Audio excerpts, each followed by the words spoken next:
చేరినటువంటి ఇక్కడ ఉన్నటువంటి ప్రతి ఒక్కరికి నా హృదయపూర్వకమైనటువంటి వందనాలు చెల్లిస్తున్నాను. గమనించండి, ప్రతి వారు కూడా ఇప్పటి వరకు సోదరులు చక్కని వాక్యాన్ని వినిపించారు.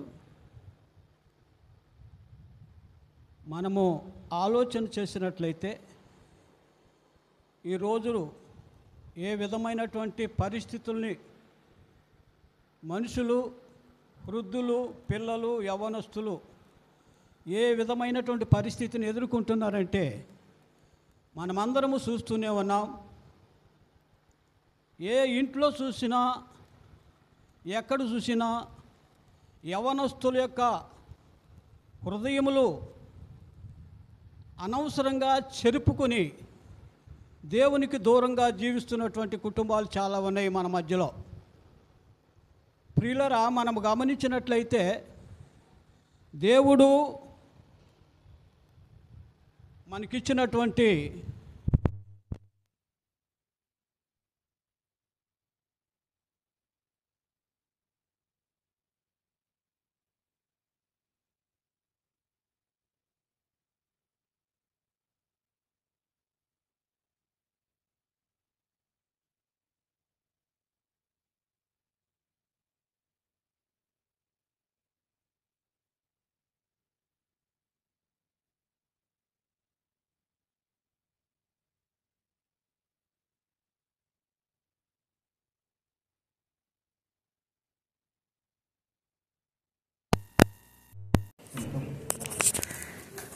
ఆ యొక్క విలువ కలిగినటువంటి వస్తువుని మనం అన్ని చక్కగా జాగ్రత్తగా పెట్టుకుంటాం మన గృహాల్లో. కానీ బైబిల్లో చెప్పినటువంటి మాట ఏంటంటే యవ్వన కాలంలో ఇచ్చినటువంటి బిడ్డలు కనుక యవ్వన కాలంలో ఇచ్చినటువంటి బిడ్డలు బలవంతుని చేతిలో బాణవుల వంటి వారు. కానీ మన బిడ్డలు ఏ విధంగా మనకు అనుగ్రహించబడుతున్నారు అని ఆలోచన చేస్తే అది దేవుడిచ్చు బహుమానం. ఎవరిచ్చు బహుమానము? దేవుడిచ్చు బహుమానం. ఆ దేవుడిచ్చేటువంటి బహుమానాన్ని చాలా జాగ్రత్తగా చిన్నప్పటి నుంచి కాపాడుకోవలసినటువంటి బాధ్యత ఇంటి పెద్దల మీద ఉంటుంది, తల్లిదండ్రుల మీద ఉంటుంది, తాత ముత్తల మీద ఉంటుంది, అన్నదమ్ముల మీద ఉంటుంది. ప్రతి ఒక్కరూ ఆ యొక్క బహుమానాన్ని జాగ్రత్తగా, ఆ పిల్లల్ని జాగ్రత్తగా కాపాడుకోవాలని దైవ గ్రంథం హెచ్చరిస్తుంది మనల్ని. అది దేవుడిచ్చినటువంటి బహుమానం కనుక ఆ బహుమానాన్ని జాగ్రత్త చేసుకునేటువంటి బాధ్యత ఎవరిదంటే ఆ ఇంట్లో గృహస్థులది. కనుక గమనించండి, దేవుడు ఇచ్చినటువంటి బహుమానం అంటే చూద్దాం బైబిల్లో కొన్ని విషయాలు.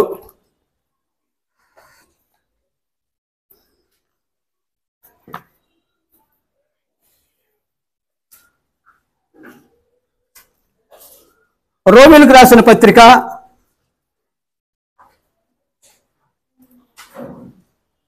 12వ అధ్యాయము 1-2 వచనాలు చదువుకుందాం. కాబట్టి సహోదరులారా, పరిశుద్ధమును దేవునికి అనుకూలమునైన సజీవ యాగముగా మన శరీరములను ఆయనకు సమర్పించుకొనవలెను. దేవుని వాత్సల్యమును బట్టి బ్రతిమాలుకొనుచున్నాము. యుక్తమైనది చాలండి. మనం గమనించినట్లయితే మనకిచ్చినటువంటి బహుమతిని మనం ఎట్లా ఉపయోగించుకుంటాం? మన మన మన దేవుడిచ్చినటువంటి గిఫ్ట్ అంటే బహుమానం. ఆ గిఫ్ట్ను మనం ఎంత జాగ్రత్తగా చేసుకుంటాం? ఇంట్లో పెట్టుకుంటాం, లేకపోతే సెల్ఫ్లో పెట్టుకుంటాం. ఎందుకు వాటిని సెల్ఫ్లో పెట్టుకుంటాం? చూస్తానికి. ఎవరెవరు ఎప్పుడైనా దాన్ని చూసుకుని ఓహో మనకు మన ఫ్రెండో లేకపోతే ఎవరో అయిన వాళ్ళు ఒక గిఫ్ట్ ఇచ్చారని ఆ గిఫ్ట్ని జాగ్రత్తగా దాచుకుంటాం. ఎవరొచ్చి అడిగినా చెప్తాం వాటిని. ఇప్పుడు మరి బిడ్డల సంగతి ఏం చేయాలి అంటే చూడండి, ఇక్కడ 1-2 వచనాలు. కాబట్టి సహోదరులారా, పరిశుద్ధమును దేవునికి అనుకూలమునైన సజీవ యాగముగా మీ శరీరములను సమర్పించుకొనుడి అని దేవుడు వాచ్యతను బట్టి మిమ్మును బతిమాలుకొనుచున్నాను. ఇట్టి సేవ మీకు యుక్తమైనటువంటిది. మన దేవుడిచ్చినటువంటి బహుమానం, మన వాళ్ళు మనకి ఇచ్చినటువంటి గిఫ్ట్ని ఎంత జాగ్రత్తగా దాచుకుంటామో మనకు దేవుడిచ్చినటువంటి బిడ్డను కూడా అంత జాగ్రత్తగా కాపాడుకోవటం మన యొక్క ధర్మం. కనుక ప్రియులారా, నేను చెప్పేది ఏంటంటే, అందుకే ఇక్కడ ఏమంటున్నాడంటే ప్రసంగి గ్రంథంలో ఒక మాట ఉంది, 12:1-2. ప్రసంగి 12. దుర్దినములు రాకముందే ఇప్పుడు వీటి యందు నాకు సంతోషం లేదని చెప్పకముందే, రాకముందే తేజస్సునందును సూర్యచంద్ర నక్షత్రములందును చీకటి కమ్మకు ముందే వాన వెలిసిన తరువాత మేఘములు మరల రాకముందే మీ బాల్య దినములైంది ఈ సృష్టికర్తను. చూడండి ఎంత చక్కగా చెప్తున్నారో ఇక్కడ. దేవుని యొక్క వాక్యము చాలా గంభీరమైనటువంటిది, అది బలము గలది, అది చాలా విలువైనటువంటిది. కనుక వాక్యం అనేటువంటి ఈ మాటలను మనము జాగ్రత్తగా గమనించినట్లయితే, జాగ్రత్తగా దాన్ని వాడుకున్నట్లయితే అది చాలా విలువ కలిగినటువంటిదని దేవుని యొక్క వాక్యము మనకు చెబుతుంది. కనుక ప్రియులారా గమనించండి, ఇక్కడ సమూయేలు గ్రంథము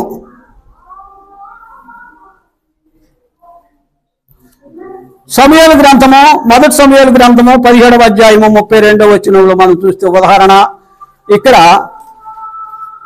ఈ ఫిలిష్తీయుని బట్టి ఎవరి మనసును కృంగ నిమిత్తము లేదు, మీ దాసుడనైన నేను వానితో పోట్లాడుదునని దావీదు సౌలుతో అనగా, సౌలు ఈ ఫిలిష్తీయుని ఎదుర్కొని వానితో పోట్లాడుటకు నీకు బలము చాలదు, నీవు బాలుడు యుద్ధాభ్యాసము చేసిన వాడని దావీదుతో అనెను. చాలండి. దావీదును ఏం చెప్తున్నారు ఇక్కడ? దావీదును గురించి ఫిలిష్తీయుల యుద్ధానికి వచ్చినప్పుడు సమూయేలు చెప్పేటువంటి మాట ఏంటంటే,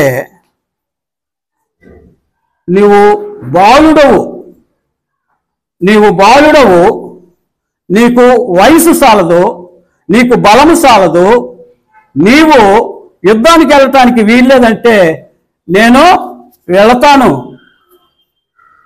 జీవము కలిగినటువంటి దేవుడు నాతో ఉన్నాడు, ఈ ఫిలిష్తీయుడు ఒక లెక్క అని ధైర్యం చేసి యవనస్తుడైనటువంటి దావీదు ఫిలిష్తీయుల యుద్ధానికి వెళ్ళాడు.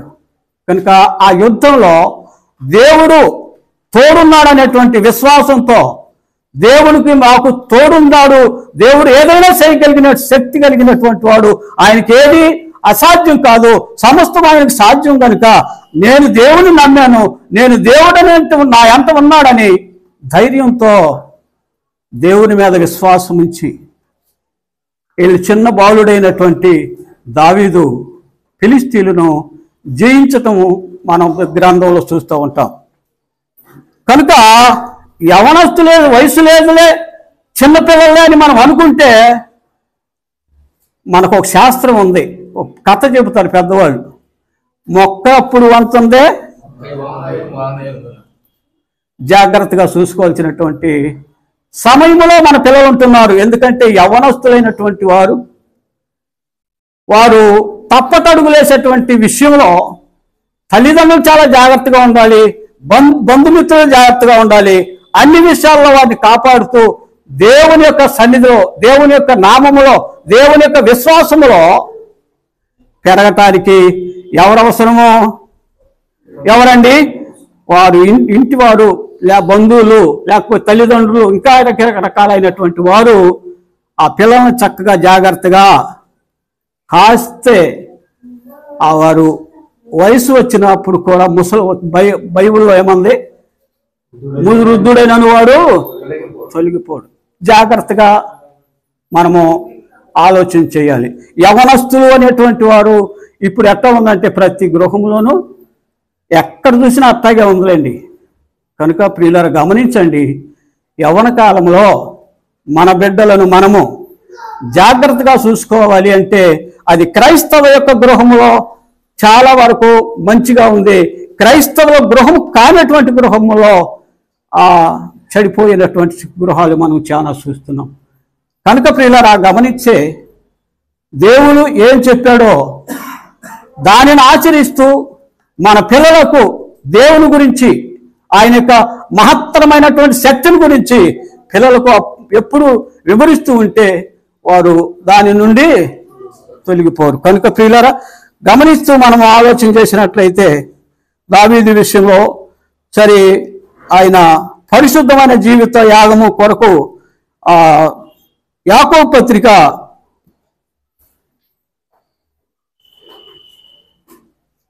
27 చదవండి. 1:7 తండ్రి అయిన దేవుని ఎదుట పవిత్రమును, తండ్రి అయిన దేవుని ఎదుట పవిత్రమును నిష్కలంకమైనటువంటి భక్తి ఏదనగా దిక్కులేని పిల్లలను వారి ఇబ్బందుల్లో ఇహలోక మాలిన్యం, ఇహలోకములో ఉన్నటువంటి మాన్యం గుర్తుపెట్టుకోని మాట. ఈ లోకములో ఉన్నటువంటి మాలిన్యాన్ని మనం ఎప్పుడూ చూస్తూనే ఉంటాము. కానీ దాని నుంచి బయటకు రావడానికి చాలా కష్టం అని కొంతమంది మానుకుంటారు. కష్టమైన నష్టమైన దానిలో ఉండాలనేటువంటి జీవితం ఏదంటే అది క్రైస్తవ జీవితం. క్రైస్తవ జీవితంలో మనము ముందుకు సాగిపోవటానికి ఇది ఒక నిదర్శనం. కనుక మనమందరము క్రైస్తవ జీవితంలో జీవిస్తున్నాము కనుక ఈ క్రైస్తవ జీవితంలో కూడా కొన్ని సార్లు ఒడిదుడుకులు వస్తాయి. వచ్చినప్పుడు కూడా దేవుని యొక్క వాక్యాన్ని మనం చేతబట్టుకున్నాము కనుక, దేవుని వాక్యాన్ని పట్టుకుని జీవిస్తున్నాం కనుక, దేవుని అండదండల్లో జీవిస్తున్నాం కనుక, దేవుని భయభక్తుల్లో ఉన్నాం కనుక చాలా జాగ్రత్తగా ఉండి వాటి నుండి మనం తప్పుకోవటానికి దోహదపడుతుంది. కనుక ప్రియులారా గమనించండి, మనము చూసినట్లయితే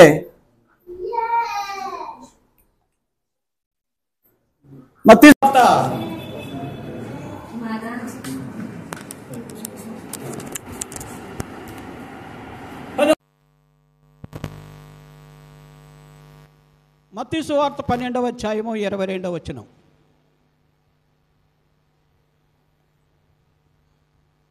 చదవండి. మత్తయి సువార్త 10వ అధ్యాయం 22వ వచనం. మీరు నా నామము నిమిత్తము ఎవరి చేత ద్వేషించబడతాం? మనం అందరి చేత ద్వేషించబడతాం. అందరూ మనల్ని చూసి ద్వేషిస్తారు. ఏ విధంగానంటే ఏ విధము చేత ద్వేషించబడతామంటే మన కుటుంబంలో ఉన్నటువంటి యవ్వనస్తుల ద్వారా మనం ఎక్కువగా ద్వేషించబడతాం.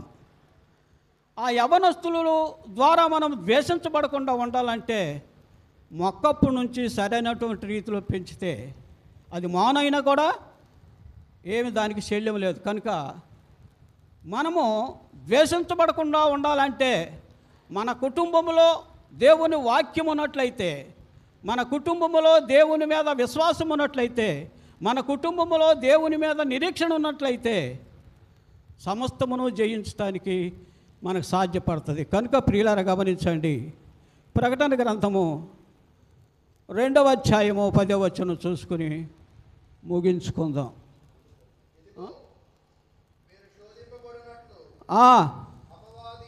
అపవాది మీలో కొందరిని చెరలో వేయించబోచున్నాడు.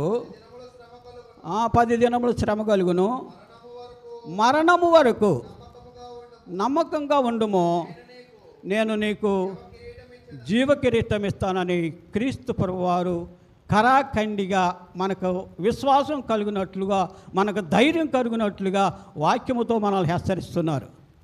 కనుక ప్రియులారా గమనించండి, ఈ దేవుని యొక్క వాక్యము హెచ్చరించినటువంటి ఆ హెచ్చరికను మనం జీవితంలో అన్వయించుకుంటూ మన జీవితంలో దాన్ని ముందుకు పెట్టుకుని కొనసాగుతూ ఉంటే ఎటువంటి అవంతరాలు వచ్చినా, ఎటువంటి ఇబ్బందులు వచ్చినా, ఎటువంటి ఇరుకులు వచ్చినా మనల్ని ఏమీ చేయలేవు.